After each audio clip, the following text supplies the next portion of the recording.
ప్రియమైన దేవుని బిడ్డలారా, మనందరము కూడా చిన్న వాక్య భాగాన్ని మనం ధ్యానం చేసుకుందామండి. మత్తయి సువార్తలో ఉన్నటువంటి ఒక విలువైనటువంటి మాటని మనం ధ్యానం చేసుకుందాం. మత్తయి సువార్త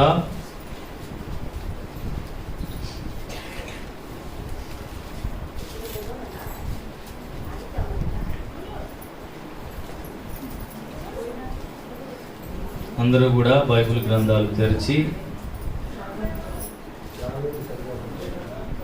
మత్తయి సువార్త 2వ అధ్యాయము మత్తయి సువార్త 2వ అధ్యాయము 5వ వచనాన్ని మనము ధ్యానం చేసుకుందామండి. అందుకు వారు యూదయ బెత్లెహేములోని ఏలయనగా యూదయ దేశపు బెత్లెహేమ, నువ్వు యూదా ప్రధానులలో ఎంత మాత్రమును అల్పమైన దానవు కావు. ఇశ్రాయేలును నా ప్రజలను పరిపాలించు అధిపతి నీలో నుండి వచ్చును అని ప్రవక్త ద్వారా రాయబడి ఉన్నదనిరి. చాలండి, చిన్న ప్రార్థన మనం చేసుకుందాం. ప్రార్థన. పరిశుద్ధుడా, ప్రేమ కలిగిన తండ్రి, సర్వోన్నతుడా యేసయ్య, దయగలిగిన నాయన, కృప కలిగిన తండ్రి, అయా ఇదిగో ప్రభువా, నీ యొక్క విలువైనటువంటి ఈ యొక్క మాటల్ని అయా చదవటానికైనా ధ్యానించడానికైనా అందులోనేటువంటి మాటలను నాయన అయా చదవటానికైనా విప్పటానికైనా అర్హత లేనటువంటి నన్ను మీరు ఎన్నుకొని ప్రభువా, నీ యొక్క విలువైనటువంటి మాటలు అనుగ్రహించడానికి మీరు ఇచ్చినటువంటి యొక్క గొప్ప కృపను బట్టి మీకే వేలాది వందనాలు, స్తుతులు, స్తోత్రాలు నాయన. అయా మీరే ప్రభువా ఈ యొక్క మాటలను బట్టి నాతో, మాతో, మా అందరితో మీరు మాట్లాడమని నజరేయుడైన యేసు క్రీస్తు వారి అతి పరిశుద్ధమైన నామంలో అడిగి వేడుకుంటున్నాం తండ్రి. ఆమేన్, ఆమేన్. ప్రియమైన దేవుని బిడ్డలారా, మనం ఒక చదువుకున్నటువంటి యొక్క వాక్య భాగంలో నుండి మనము చిన్న ఈ యొక్క కొన్ని మాటల్ని మనం ధ్యానం చేసుకుందామండి. సమయం చాలా ముందుకెళ్ళింది కాబట్టి మనందరము కూడా చిన్న విలువైనటువంటి మాటల్ని మనం ధ్యానం చేసుకుందాం. ముందుగా కూడి వచ్చిన మీ అందరికీ వందనాలు తెలియజేసుకుంటున్నానండి. అందరికీ వందనాలు. అదేవిధంగా మీ అందరికీ కూడా క్రిస్మస్ శుభాకాంక్షలు తెలియజేసుకుంటున్నామండి. ఎంతమందికి సంతోషంగా ఉందండి క్రిస్మస్ అని? అందరము కూడా సంతోషంగా ఉండాల్సినటువంటి ఈ యొక్క పర్వదినంలో రాత్రి కూడా చిన్నపిల్లలు వారు ఎంతో కష్టపడి నేర్చుకున్నటువంటి పాటలు, యాక్షన్ సాంగ్స్, స్కిట్లు, వాటన్నిటిని కూడా పిల్లలు ఎంతగానో ప్రదర్శించడం జరిగింది. అవును కదండి, ఎంతగానో ప్రదర్శించడం జరిగింది. వాళ్ళందరూ కూడా అప్పటికప్పుడు కొన్ని పాటలు అయితే వాళ్ళు అప్పటికప్పుడు నేర్చుకొని వాళ్ళ జ్ఞానం అంతా ఆ రోజు వాళ్ళ యొక్క ఈ యొక్క పాటలకి, వాళ్ళ యొక్క స్కిట్లకి పెట్టడం జరిగింది. కొన్ని పరిస్థితుల దృష్ట్యా మనము సెమీ క్రిస్మస్ని బయట ఏర్పాటు చేయలేకపోయాం. ప్రతి సంవత్సరము కూడా ఈ యొక్క మన కాలనీలోనే అంగన్వాడీ స్కూల్లో ఆ యొక్క స్థలంలో చాలా ఘనంగా నిర్వహిస్తూ వస్తున్నాం. 3 సంవత్సరాలు అక్కడే పెట్టాము. ఒక సంవత్సరం అయితే ఇక్కడ మందిరం ముందు పెట్టాము. కొన్ని సంవత్సరాలు అయితే రోడ్డు మీద కూడా కొన్ని సంవత్సరాలు మనం పెట్టడం జరిగింది. కానీ ఈ యొక్క కొన్ని పరిస్థితులను బట్టి, కొన్ని ఇబ్బందులను బట్టి ఈ సంవత్సరము మనము మందిరంలోనే జరిగించుకోవటం జరిగింది. ఏదేమైనా సరే దేవుడు రాత్రి జయకరంగా జరిగించాడండి. అందును బట్టి దేవునికి ఎంతగానో స్తోత్రాలు చెల్లించుకుంటున్నాం. దేవునికి స్తోత్రం, దేవునికి స్తోత్రం. ప్రియమైన దేవుని బిడ్డలారా, మరి ఈరోజు క్రిస్మస్ పర్వదినంగా మనందరము కూడా కొన్ని విలువైనటువంటి సత్యాల్ని మనం తెలుసుకుందామండి. ఎందుకంటే చరిత్ర దాచినటువంటి సత్యాలు అదేవిధంగా ఆయన యొక్క యేసుక్రీస్తు ప్రభువారి యొక్క పుట్టుకనే మనం ఏ విధంగా జరుపుకుంటున్నామండి? క్రిస్మస్గా మనం జరుపుకుంటున్నాం. అవును కదండి? క్రిస్మస్ అంటే ఏంటండి? యేసుక్రీస్తు ప్రభువారి యొక్క జననం. అవును కదండి? యేసుక్రీస్తు ప్రభువారి యొక్క జననం. ఆయన యొక్క జననాన్ని ఆపడానికి సాతాను ఎన్నో కుయుక్తులు పన్నాడు. అదేవిధంగా ఆయన జననం జరగడానికి ఈ లోకంలో మానవ మాతృలుగా ఉన్నవారు కూడా ఎన్నో త్యాగాలు చేయబట్టి ఈ రోజున మనమందరము కూడా సంతోషంగా ఈ యొక్క క్రిస్మస్ పర్వదినాన్ని మనము చేసుకుంటున్నామండి. నిజంగా ఒక పండగ జరగాలంటే, ఏదైనా ఒక సంతోషకరమైన వాతావరణం గృహాల్లో ఉండాలంటే ప్రియమైన దేవుని బిడ్డలారా, దాని వెనకాల ఎంతో త్యాగం ఉంటుందండి. అవునా కాదా అండి? ఎంతో త్యాగం ఉంటుంది. ఈరోజు యేసుక్రీస్తు ప్రభువారు కూడా ఆయన యొక్క పుట్టుకి కారణమైనటువంటి కొంతమంది వ్యక్తులు చేసినటువంటి త్యాగం వల్లే ఈరోజు మన అందరము కూడా ఈ యొక్క క్రిస్మస్ పర్వదినాన్ని మనమే కాదండి, మనతో పాటు ఈ ప్రపంచం అంతా కూడా జరిగించుకుంటున్నాం. కాబట్టి ప్రియమైన దేవుని బిడ్డలారా, ఆ మాటలన్నీ కూడా మీకు త్వరగా వివరించడానికి ప్రయత్నం చేస్తాను. ప్రియమైన దేవుని బిడ్డలారా, ఇక్కడ రాయబడినటువంటి మాటలో మనం చూసినట్లయితే 2వ అధ్యాయము మత్తయి సువార్త 2వ అధ్యాయములో ఇక్కడ రాయబడి ఉంది. ఆ మాట ఏంటయ్యా అంటే, రాజైన హేరోదు దినముల యందు యూదయా దేశపు బెత్లెహేములో యేసు పుట్టిన పిమ్మట ఇదిగో తూర్పు దేశపు జ్ఞానులు యెరూషలేము వచ్చి యూదుల రాజుగా పుట్టినవాడు ఎక్కడున్నాడు? తూర్పు దిక్కున మేము ఆయన నక్షత్రము చూచి ఆయనను పూజింపవచ్చితిమని చెప్పిరి. ప్రియమైన దేవుని బిడ్డలారా, ఈ యొక్క సంగతి తెలుసుకున్నటువంటి జ్ఞానులు ఎవరండి? జ్ఞానులు వీళ్ళకి ఈ సంగతి ఎలా తెలిసింది? దేశం బయట ఉన్నారు. ఇప్పుడు గొర్రెల కాపరులు ఉన్నారు, వాళ్ళకి ఈ విషయం దేవదూత చెప్పింది. ఆ తర్వాత మరియమ్మ గారు ఉన్నారు, మరియమ్మ గారికి ఈ విషయం దేవదూత చెప్పింది. యేసేపు గారు ఉన్నారు, యేసేపు గారికి కూడా ఈ విషయం దేవదూత చెప్పింది. మరి జ్ఞానులు ఎలా వచ్చారయ్యా అంటే, ప్రియమైన దేవుని బిడ్డలారా, జ్ఞానులు యేసుక్రీస్తు ప్రభు వారి యొక్క పుట్టుకని ఎలా తెలుసుకొని వచ్చారయ్యా అంటే, చరిత్రలో ఉన్నటువంటి ఆధారాలన్నిటిని కూడా వారు ఏం చేశారో తెలుసండి? వారు పరిశీలించి మరి ముఖ్యంగా వారి ఆధారాలకి ముఖ్యంగా కనబడినటువంటి గ్రంథం ఏదయ్యా అంటే, భక్తుడైనటువంటి ప్రవక్త అయినటువంటి యెషయా గారు రాసినటువంటి గ్రంథం. ఆయన ఒక గ్రంథాన్ని రాశాడు. ఆ గ్రంథాన్ని వారు చదివినటువంటి కొన్ని పుస్తకాలని ఆధారంగా చేసుకొని ఇలాగా ఈ సమయాల్లో ఒక రక్షకుడు యేసుక్రీస్తు ప్రభు అనేటువంటి ఒక దేవుడు కుమారుడు స్వయంగా నరావతారిగా ఈ లోకంలో పుట్టబోతున్నాడు అనేటువంటి విషయాన్ని వాళ్ళు గ్రహించారండి. ప్రియమైన దేవుని బిడ్డలారా, అలా గ్రహించడాన్ని బట్టి ఆ జ్ఞానులు ఏం చేశారో తెలుసండి? యేసుక్రీస్తు ప్రభువారిని వెతుక్కుంటూ వచ్చారంట. వెతుక్కుంటూ వచ్చారు. ప్రియమైన దేవుని బిడ్డలారా, అలాగా వెతుక్కుంటూ వస్తున్నటువంటి క్రమంలో దేవుడు వారికి దారి చూపించాడు. ఎలా దారి చూపించాడయ్యా అంటే, ఆకాశమున మేము ఆయన నక్షత్రాన్ని చూచి వచ్చాము అని చెప్పారండి. దేవునికి స్తోత్రం. ఆయన నక్షత్రము, దేవుని యొక్క నక్షత్రమే ఎవరికి దారి చూపించిందంటండి? జ్ఞానులకు దారి చూపించింది. ప్రియమైన దేవుని బిడ్డలారా, క్రైస్తవులకి ఎప్పుడూ కూడా మనము అంటూ ఉంటాము, ఇదిగో ఎవరైనా ఒక వ్యక్తి, ఇదిగో అయ్యా అన్ని ప్రయత్నాలు చేశాము, ఏ ప్రయత్నంలో నాకు దారి దొరకలేదు, అన్ని ప్రయత్నాలు చేశాము, ఈ సమస్యకు మాత్రం నాకు ఎటు నుంచి కూడా దారి దొరకలేదు, అన్ని దిక్కులు నాకు మూసుకుపోయినాయి అని చెప్పి అంటా ఉంటామండి. అవును కదండి? మనందరం సహజంగా వాడేటువంటి మాట ఇది. అన్ని దిక్కులు మూసుకుపోయింది, ఏ పక్క నుంచి నాకు సహాయం రావట్లా. కానీ క్రైస్తవుడికండి ఎక్కడి నుంచి సహాయం వస్తుందో తెలుసండి?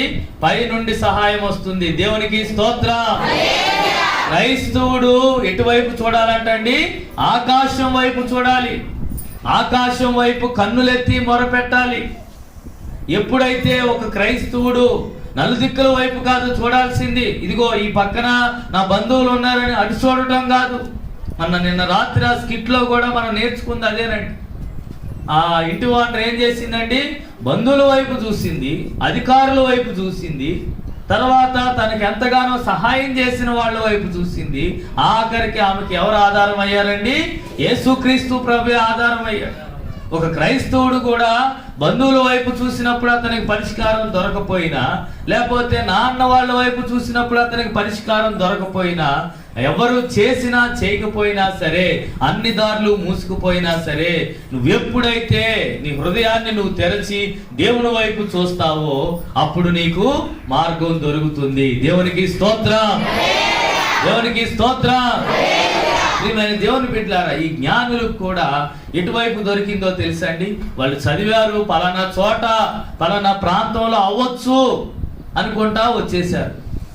వచ్చేసిన తర్వాత ఏమైందో తెలుసా అండి? వాళ్ళని అక్కడి నుంచి తీసుకొచ్చింది ఎవరో తెలుసా అండి? ఆయన నక్షత్రం అంట. దేవుడు నక్షత్రమే వాళ్ళని నడిపించిందంట. వీళ్ళు వెనకాల నడుస్తుంటే ఆ నక్షత్రం ముందు నడిచి ఆ జ్ఞానులకి దారి చూపించిందంట.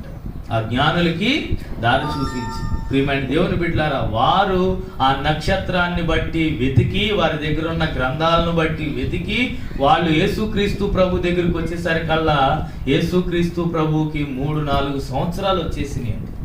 3-4 సంవత్సరాలు వచ్చేసి వాళ్ళు పుట్టినమ్మంటనే అక్కడికి రాలేదండి.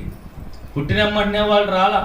ఆ యేసుక్రీస్తు ప్రభు పెరిగి పెద్ద అయిన తర్వాత 2-3 సంవత్సరాలకి చరిత్రకారులు చెప్తున్నటువంటి మాట, దగ్గర 3-4 సంవత్సరాల వయసు వచ్చేసరికల్లా అప్పుడు చేరుకున్నారంట ఆయన దగ్గరికి. అప్పుడు చేరుకున్నారంట జ్ఞానులు. అప్పుడు చేరుకున్న తర్వాత అప్పుడు ఈ జ్ఞానులు తెచ్చినటువంటి బహుమానాలు యేసుక్రీస్తు ప్రభు వారికి సమర్పించారు. మనం పాట కూడా పాడుకుంటాం, బంగారము బోళము సాంబ్రాణిని ఆయనకి కానుకలుగా తెచ్చారంట. ఏం తెచ్చారంట అండి? బంగారం తెచ్చారంట, సాంబ్రాణి తెచ్చారంట, బోళము కూడా తెచ్చారంట. చూడండి, అసలు యేసుక్రీస్తు ప్రభు ఎవరో తెలీదు, వీళ్ళు ఎక్కడి నుంచి వచ్చారో తెలీదు, వీళ్ళు ఎటు నుంచి ఎటు ప్రయాణం చేసి ఎక్కడికి వస్తారో కూడా తెలీదు. కానీ వాళ్ళు తెలుసుకుంది ఏంటో తెలుసండి?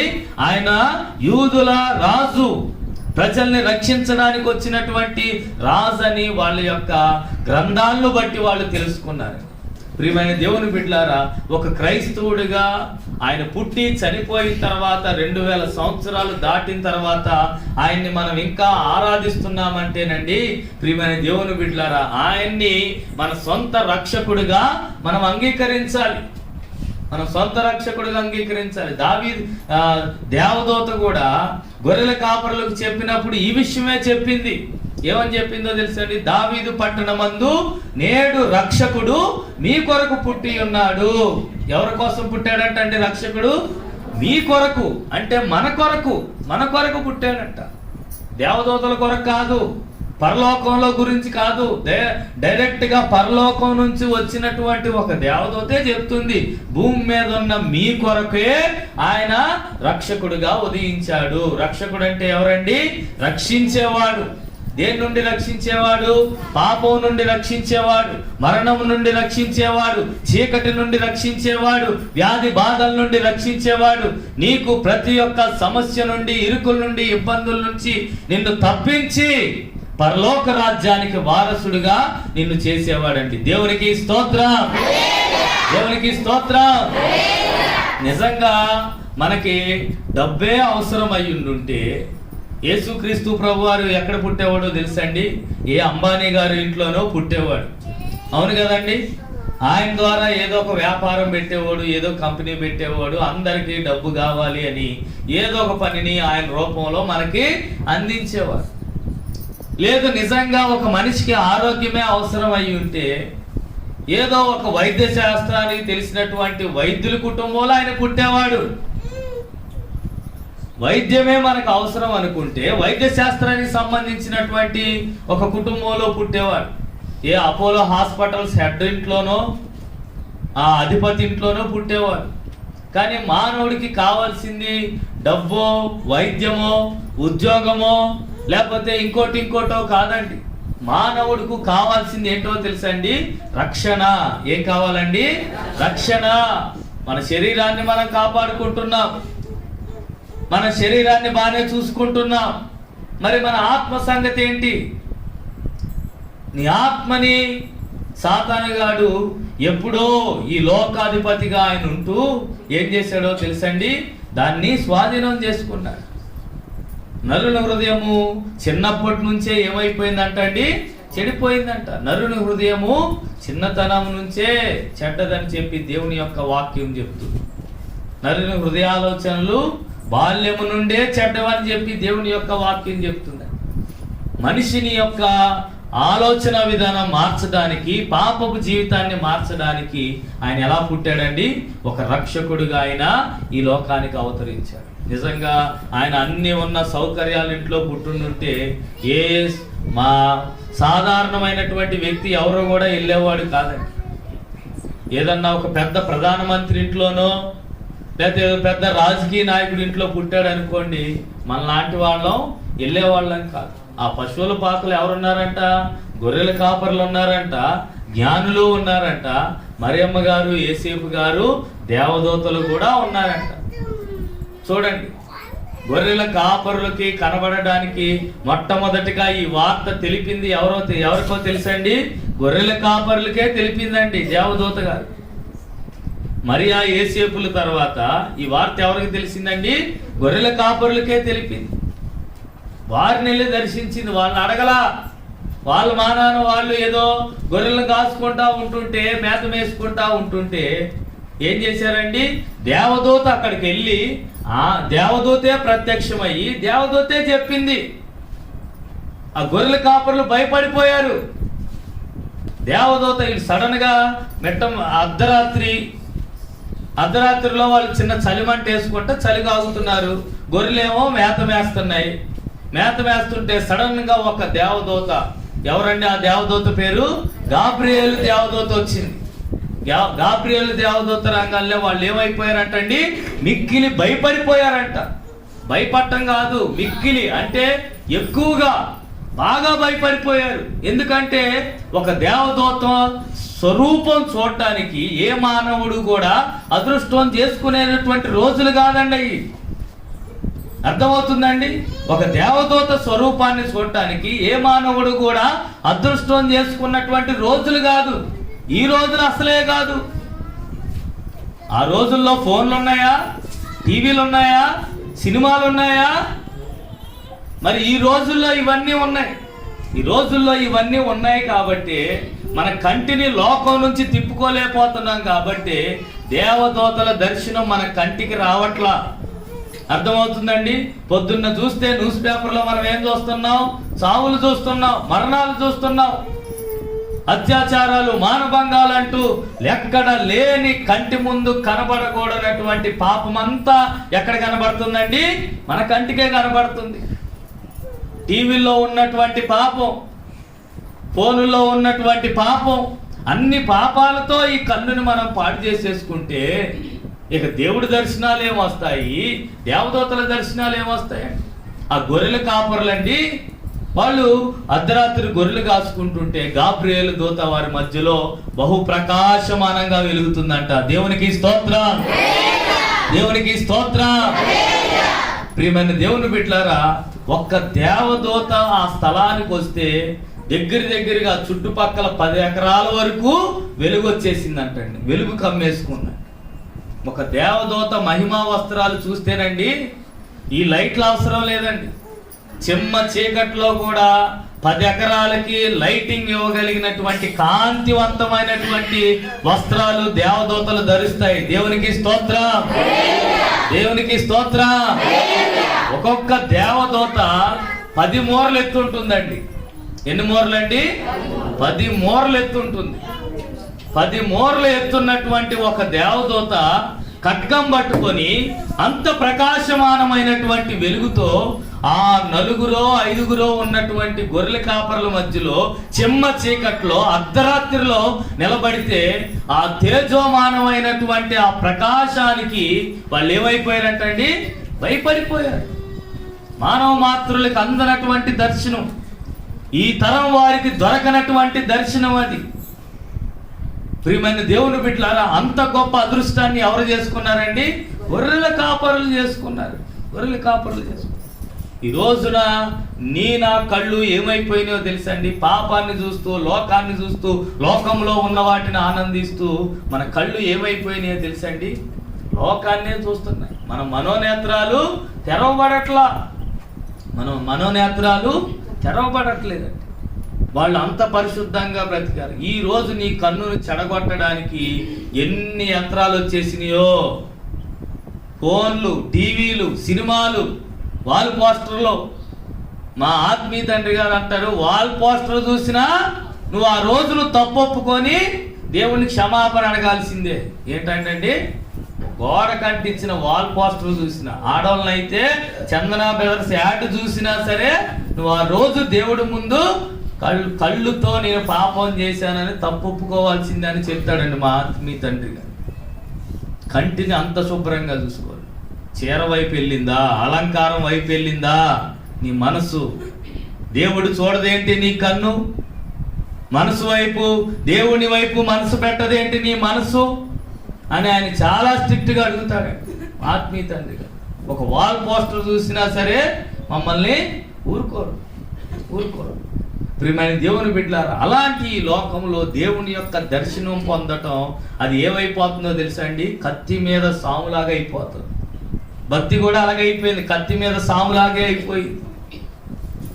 ఆ రోజున గొర్రెల కాపరులండి ఆ దేవుని దర్శనం వచ్చి, అయ్యా ఇదిగో ప్రజలందరికీ కలగబో మహా సంతోషకరమైన శుభవర్తమానము నేను మీకు తెలియజేస్తున్నా. వెళ్ళండి, దావీదు పట్టణములో నేడు మీ కొరకు ఒక రక్షకుడు ఉదయించాడు అని చెప్పగలేనండి.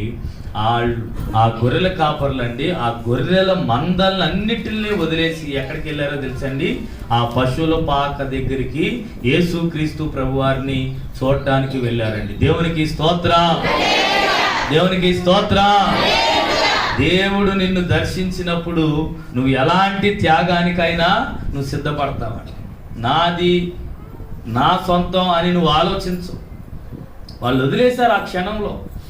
రక్షకుడు పుట్టాడు, రాబోయే తరానికి రక్షకుడు పుట్టాడని చెప్పి వారికి ఉన్న మందలన్నిటిని కూడా వారు మర్చిపోయి ఎక్కడికి వెళ్ళారండి? అక్కడికి వెళ్ళారు. ఈ జ్ఞానులు కూడా వెతుక్కుంటూ డైరెక్ట్గా ఎక్కడికి వెళ్ళారో తెలుసా అండి? హేరోదు రాజు గారి దగ్గరికి వెళ్ళారు. హేరోదు రాజు గారి దగ్గరికి వెళ్తే ఆయన అన్నాడు, అయ్యా ఈ రాజ్యంలో యూదుల రాజుగా పుట్టినటువంటి వాడు ఒకడు పుట్టబోతున్నాడు, ఆ వ్యక్తిని మేము చూడాలని చెప్పి డైరెక్ట్గా హీరోస్ దగ్గరికి వెళ్ళాడు. హేరోదు రాజు గారు అన్నాడు, నేనుండగా ఇంకో రాజు ఏంటయ్యా అన్నాడు. ఏమన్నాడండి? నేనుండగా ఇంకో రాజా, ఇది ఎలా సాధ్యం అని చెప్పి అన్నాడు. వెంటనే జ్ఞానులు అక్కడ కూర్చోబెట్టి గ్రంథాలన్నీ తీసి వివరించాడు ఆయనకి. ఇదిగో యెషయా గ్రంథం చెప్తుంది చూడు, మనకు శిశువు పుట్టబోతున్నాడు, ఈయన యూదుల రాజుగా పిలువబడతాడు, రాజులకు రాజు, ప్రభులకు ప్రభు, ఆలోచనకర్త, ఆశ్చర్యకరుడు, నిత్యుడగు తండ్రి, సమాధానకర్త, ఈయనే ప్రపంచ రాజ్య భారాన్ని ఆయన భుజం మీద వేసుకునేది ఈయనే అనే గ్రంథాలన్నీ చూస్తుంటే హేరోదు రాజు గారికి చెమటలు పట్టేసింది. అమ్మో, ఇంత గొప్ప రాజు నా రాజ్యంలో నేనుండగా పుట్టడమా, ఇది జరగకూడదని మనసులో అనుకొని వాళ్ళతో ఏం చెప్పాడో తెలుసండి? అయ్యా జ్ఞానులు గారు, మీరు వెళ్ళిన తర్వాత మీకు కనబడితే నాకు కూడా కొద్ది కబురు చేయండి అయ్యా, నేను కూడా వచ్చి ఆ రాజుగారిని ఆరాధించుకుంటా, పూజించుకుంటా అని చెప్పి కపటంగా చెప్పాడు. వాళ్ళని పంపించేశాడు. వెంటనే రాజుగారు ఏం చేశారో తెలుసా అండి? పుట్టిన పిల్లోడిని మొదలుకొని, చూడండి ఈ మాట మీరు చాలా బాగా వినాలి, ఇది జరిగినటువంటి చరిత్రలో జరిగినటువంటి సత్యం ఇది. పుట్టిన పిల్లోడిని మొదలుకొని 2 లేదా 3 సంవత్సరాల వరకు ఉన్నటువంటి మగ సంతానం అంతా నా రాజ్యంలో ఉండడానికి వీల్లేదని చెప్పాడండి. చూడండి ఎంత కఠినమైన ఆజ్ఞ, ఒకసారి మీరు ఆలోచించండి. పుట్టిన పిల్లోడిని మొదలుకొని 2-3 సంవత్సరాల వరకు ఉన్నటువంటి మగ సంతానం నా రాజ్యంలో బ్రతకడానికి వీల్లేదని ఆర్డర్స్ ఇచ్చేశారు. ఇక సైనికులు వెళ్ళిపోయారు దేశం మీదకి. మగపిల్లోల్ని కనపడినట్టుగా 3 సంవత్సరాల లోపు ఉన్న ప్రతి మగపిల్లోని కూడా ఏం చేశారో తెలుసండి? చంపేశారు. ఆ రాజు పుడితే నా రాజు స్థానానికి డోకా వచ్చేసి, ఇక ఆయన వస్తే నేను దిగిపోవాలి, ఆయన వస్తే ఇక నాకు కాలం చెల్లిపోయినట్లే. తర్వాత నాకు సింహాసనం మీద నా కొడుకులు కూర్చోరు, నా బంధువులు కూర్చోరు, ఇక సింహాసనం నా దగ్గర నుంచి వెళ్ళిపోయిందంటే ఆ రాజుని ఎక్కడున్నా వెతికి చంపాలని హేరోదు రాజు ఏం చేశాడో తెలుసండి? గొప్ప మారణకాండకి ఆయన ఆర్డర్స్ ఇచ్చేసాడండి. సేమ్ ఇలాంటిదే ఎక్కడ జరిగిందో తెలుసండి? మోషే దగ్గర జరిగింది. ఎక్కడ జరిగిందండి? మోషే దగ్గర జరిగింది.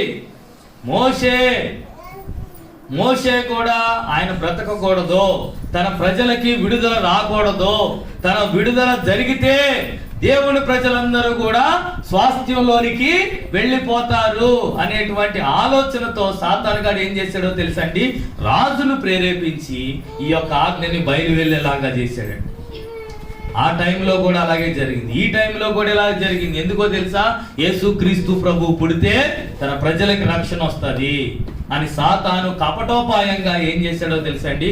పుట్టనివ్వకుండా రాజు చేతే ఈ యొక్క ఆజ్ఞని బయలుదేరి వెళ్ళేలాగా చేశాడు. కానీ మరియమ్మ గారు వెంటనే దేవుని దేవదూత చేత హెచ్చరింపబడి, ఇదిగో పరిస్థితులు ఇలాగున్నాయి, నువ్వు వెంటనే పక్క దేశం అయినటువంటి ఐగుప్తుకి నువ్వు పారిపో, ఏసేపు ఆమెకి నువ్వు సహాయం దయచేయి. వెంటనే ఒక గాడిద పిల్లని తీసుకుని ఆమెను ఎక్కించుకొని పక్క దేశం నువ్వు పారిపో, పరిస్థితులు చక్కదిద్దేంత వరకు, నేను చెప్పేంత వరకు నువ్వు మళ్ళీ దేశం రావద్దని చెప్పగలనే ఆ నిండు చూలాల్ని తీసుకొని ఏసేపు ఎక్కడికి వెళ్ళిపోయాడండి? పరిగెట్టుకుంటా పక్క దేశం పారిపోయాడు. పారిపోయిన తర్వాత ప్రియమైన దేవుని బిడ్డలారా, బైబిల్ గ్రంథంలో కూడా యేసుక్రీస్తు ప్రభు పశువుల పాకలో ఉంచబడ్డాడు అని రాయబడి ఉంది, కానీ పుట్టాడు అని లేదండి. పుట్టాడని లేదు. పశువుల తొట్టిలో ఆయన్ని పరుండబెట్టారు, మీరు వెళ్ళి అక్కడికి వెళ్ళి చూడండి అని చెప్తారు. కానీ ప్రియమైన దేవుని బిడ్డలారా, అక్కడ పుట్టాడని లేదండి. ఆయన ఎక్కడో సత్రంలో ఆయన జన్మనిచ్చాడు. వెళ్ళాడు పాపం ఏసేపు గారు, అయ్యా మా భార్య నిండు చూడాలయ్యా, కొంచెం కనికరించి ఇంత స్థలం ఇప్పించండి అయ్యా అంటే ఎవరు ఇవ్వలేదు. మరి సత్రంలో జరిగిందో ఆ ప్రసవం ఎక్కడ జరిగిందో తెలియదు, కానీ ఆ మరియమ్మ తల్లి గారు నవమోసాలు నిందను మోసుకుంటూ బ్రతికారండి. అవును కదండి? ఆమెకి ఇంకా ఏమవ్వలేదండి? వివాహం అవ్వలేదు. యేసేపుకి ఇంకా ప్రధానం అయ్యింది, వీళ్ళిద్దరికి ఇంకా వివాహం అవ్వలేదు. అయినప్పటికీ కూడా పరిశుద్ధాత్మ దేవుడు ఇదిగో నువ్వు గర్భం ధరిస్తావని చెప్పగలనే 9 నెలలు కూడా ఆమె ఎంతో మాట బయటికి రాకుండా కాపాడుకుందండి. నింద పడకుండా, నిందలు పడుతూ ఏం చేసిందో తెలుసండి? ఆ బిడ్డను మోసింది. నిందలు పడుతూ బిడ్డను మోసింది. యేసేపు గారు అనుకున్నారు, వదిలేద్దాం, ఇది మన పరిస్థితి కాదు, ఇక మన చేయి దాటిపోయింది అని అనుకున్నామండి. వెంటనే దేవదూత వచ్చి ఆయన్ని హెచ్చరించింది, ఇదిగో నువ్వు వదిలేయటానికి నీ భార్యను నువ్వు వదలొద్దు, నువ్వు ఆమె పట్టుకొనే ఉండని చెప్పినప్పుడు వాళ్ళిద్దరూ కూడా త్యాగముతో కూడినటువంటి భక్తి వాళ్ళు చేశారు కాబట్టి, నిందల్ని అవమానాల్ని వాళ్ళు భరించారు కాబట్టి, ప్రియమైన దేవుని బిడ్డలారా, ఈ క్రిస్మస్ దినాన్ని మనము ఘనంగా మనం జరుపుకుంటున్నామండి. దేవునికి స్తోత్రం, దేవునికి స్తోత్రం. మరియ గారు, యేసేపు గారు వారు త్యాగం చేశారు, గొర్రెల కాపురు వారు త్యాగం చేశారు. జ్ఞానులేమో ఏం చేశారో తెలుసండి? ఆ తర్వాత ఈ విషయం ఇలాగా బెత్లెహేములో వారిని ఒక తారు నడిపించినప్పుడు, అక్కడికి వెళ్ళినప్పుడు ఈ కబుర్ని వాళ్ళ రాజుగారికి చెప్దామని వెళ్తున్నారండి. ఈ కబుర్ని రాజుగారికి చెప్దామని వెళ్తున్నారు. అయ్యా ఇదిగో పలానా చోట ఉన్నాడంట అని చెప్దామని వెళ్తుంటే దేవదూత మళ్ళీ వాళ్ళని మధ్యలో కలిసండి, ప్రియమైన దేవుని బిడ్డలారా చెప్తుంది, ఇదిగో నువ్వు రాజు దగ్గరికి వెళ్ళొద్దు, రాజు చాలా కపటోపాయాన్ని పన్నున్నాడు కాబట్టి మీరు వెళ్తే మీ ప్రాణాలకు కూడా నష్టమే అని చెప్పి మీరు ఇటు నుంచిటే మీరు ఏ దేశం నుంచి వచ్చారో ఆ దేశానికి వెళ్ళిపోండి అని చెప్పి వాళ్ళని కూడా హెచ్చరించింది. ప్రియమైన దేవుని బిడ్డలారా చూడండి, వారు చేసిన త్యాగాలను బట్టే ఈరోజు మనం ఏం జరుపుకుంటున్నామండి? క్రిస్మస్ దినాన్ని మనం జరుపుతున్నాం. ప్రియమైన దేవుని బిడ్డలారా, అలాంటి యేసుక్రీస్తు ప్రభువుని నువ్వు నమ్ముకున్నప్పుడు నువ్వు సొంత రక్షకుడిగా ఆయన్ని నువ్వు స్వీకరించినప్పుడు ప్రియమైన దేవుని బిడ్డలారా, నువ్వు కూడా నీ యొక్క భక్తి జీవితం కూడా ఎలా ఉండాలో తెలుసండి, త్యాగాలతో కూడిందిలా ఉండాలి. ఎలా ఉండాలండి? త్యాగంతో కూడింది వలే ఉండాలి. ఆయన కోసం యేసుక్రీస్తు ప్రభువారేమో నీ కోసం పరలోకంలో ఉన్న రాజసింహాసనాన్ని వదిలేశాడు, ఆ దేవదూతల పరిచర్యను వదిలేశాడు, తన యొక్క అధికారాన్ని కూడా వదులుకొని కేవలం ఒక నరమాత్రుడుగా ఈ భూమి మీదకి వచ్చాడు. ఆయన ఈ భూమి మీద కనడానికి ఏర్పాటు చేసుకున్న ఆయన బిడ్డలన్నిటి వాళ్ళందరూ కూడా వారి వారి త్యాగాల్ని వారు చేయటం మనం చూసాం. ప్రియమైన దేవుని బిడ్డలారా, ఒక క్రైస్తవుడిగా నువ్వు కూడా దేవుని యొక్క బిడ్డగా నువ్వు ఉన్నప్పుడు, ఆయన్ని ఒక రక్షకుడిగా నువ్వు అంగీకరించినప్పుడు, ప్రియమైన దేవుని బిడ్డలారా, ఆయన పనిలో నువ్వు కూడా ఎలా ఉండాలో తెలుసండి, ఒక త్యాగపూరితమైనటువంటి భక్తిని నువ్వు చేయాలి. మందిరానికి వచ్చే విషయంలో, మందిరంలో భక్తి చేసేటువంటి విషయంలో, మందిరంలో నువ్వు ఎదిగేటువంటి విషయంలో నువ్వు కూడా కొన్ని త్యాగాలు నువ్వు చేయాల్సి ఉంటుంది. ఆ దేవుడి యొక్క సమయాన్ని దేవుడికి నువ్వు అప్పచెప్పాలి. అయ్యా ఇదిగో ఈ పని వచ్చింది, ఆ పని వచ్చింది, ఇలాగ అడ్డుపడింది, అలాగ అడ్డుపడింది. ప్రియమైన దేవుని బిడ్డలారా, దేవుడి పని అంటే ఖచ్చితంగా సాధారణగాడు ఏం చేస్తాడో తెలుసండి, ఏదో ఒక పొలని, ఏదో ఒక అడ్డంకుని నీ జీవితంలో తీసుకొస్తాడు. ఆడి పనే అది. నువ్వు దాన్ని తప్పించుకొని దేవుడి సన్నిధిలోనికి వచ్చిన రోజు, నువ్వు దేవుని సన్నిధిలో ఆనందించిన రోజు, నీకు ప్రతి రోజు కూడా ఒక క్రిస్మస్ పర్వదినం లాంటిదే. దేవునికి స్తోత్రం, దేవునికి స్తోత్రం. నువ్వు భక్తిలో ఎదగటానికి దేవుడు ఎన్నో ఆలోచనలు పెడతా ఉంటాడు. నీ మనసును గలిబిలి చేస్తూ ఉంటాడు, నీ మనసును దూరం చేస్తూ ఉంటాడు దేవుడికి. చూడండి, గొర్రెల కాపరులు ఇదిగో మా మందలు ఎక్కడ ఉన్నాయి, పుడితే పుట్టాడులే రక్షకుడు అని చెప్పి ఆ గొర్రెల కాపరులు గనక వాళ్ళ మంద దగ్గరే ఉండిపోయి ఉంటే ఈరోజు బైబిల్ గ్రంథంలో వారి పేరు ఉండేదండి? ఉండేది కాదండి. ఆ జ్ఞానులు కూడా వారు చేసిన పరిశోధనను బట్టి, కష్టాన్ని బట్టి రక్షకుడిని కనుగొన్నారు. వాళ్ళు వారి కష్టాన్ని బట్టే కదా, వాళ్ళకి కుటుంబాలు ఉన్నాయి, వాళ్ళకి భార్య బిడ్డలు కుటుంబాలు అన్నీ ఉన్నాయి. కానీ వాళ్ళు అన్ని వదులుకొని దేశం కాని దేశం నుంచి ఒక రక్షకుడు పుట్టబోతున్నాడు అనేటువంటి విషయాన్ని వాళ్ళు గ్రహించి వచ్చారంటే వాళ్ళ దాంట్లో కూడా ఒక త్యాగం ఉందండి. వాళ్ళ దాంట్లో కూడా ఒక త్యాగం ఉంది. ప్రియమైన దేవుని బిడ్డలారా, బైబిల్లో మీకు కనిపించే ప్రతి పాత్ర కూడా క్రీస్తు జననం గురించి అవన్నీ కూడా త్యాగాలతో కూడినటువంటి పాత్రలే, త్యాగాలతో కూడినటువంటి భక్తి అనండి. ప్రియమైన దేవుని బిడ్డలారా, దేవుని యొక్క సమయం కోసం, దేవుడి యొక్క భక్తి కోసం, దేవుడి యందు సమయం గడపడం కోసం నువ్వేం చేయకూడదో తెలుసండి, నువ్వు ఏ వంకలు నువ్వు పెట్టుకోకూడదండి. ఏ వంకలు నువ్వు పెట్టుకోకూడదు. దేవుడు నీకు ఇచ్చిన రక్షణకు అర్థం ఏంటో తెలుసా? నువ్వు స్వతంత్రంగా మందిరానికి రావాలని. నీ మీద ఉన్న కట్లు, నీ మీద ఉన్న మరణపు ఛాయలు, నీ మీద ఉన్నటువంటి చీకటపు కార్యాలు, వాటన్నిటిని నువ్వు జయించేటువంటి శక్తి నీకు కలగాలనేటువంటి ఉద్దేశంతోనే ఆయన ఒక వెలుగుగా, ఒక రక్షకుడుగా ఈ భూమి మీదకి ఉదయించాడండి. దేవునికి స్తోత్రం, దేవునికి స్తోత్రం. క్రైస్తవుడైనటువంటి ప్రతి వ్యక్తి కూడా క్రైస్తవ్యము చెప్తున్నటువంటి మాట, అపోస్తుడైనటువంటి పౌలు గారు చెప్తున్నటువంటి మాట, క్రైస్తవ్యం అనేది దేవునిలో ఒక పోరాటం అండి. ఏంటండి? క్రైస్తవం అనేది పోరాటం. ఒక సాతాను శక్తులతో, అంధకారపు శక్తులతో ఒక పోరాటం. దేవుడు నీకు ఇచ్చేటువంటి బలం చూడండి. దేవుడి కార్యం జరగడానికి వారందరికీ మధ్యలో ఉండి నడిపించింది ఎవరండి? దేవదూత. అవునా కదండి? అందరి దగ్గరికి వెళ్ళి చెప్పింది. అవునా కదా? గొర్రెల కాపుల దగ్గరికి వెళ్ళింది, జ్ఞానుల దగ్గరికి వెళ్ళింది, మరియమ్మ గారి దగ్గరికి వెళ్ళింది, యేసేపు గారి దగ్గరికి వెళ్ళింది. అందరికీ చెప్పి జరగాల్సినవన్నిటిని కూడా ఎవరి దగ్గరుండి జరిగించారండి? దేవుడి దూతే జరిగించింది. మీరు నమ్మాలి, దేవుడు కార్యం మీరు చేసేటప్పుడు, మీరు పూనుకునేటప్పుడు మీ వెనకాల ఎవరుంటారండి? దేవుని దూతలు ఉంటాయి. దేవునికి స్తోత్రం, దేవునికి స్తోత్రం.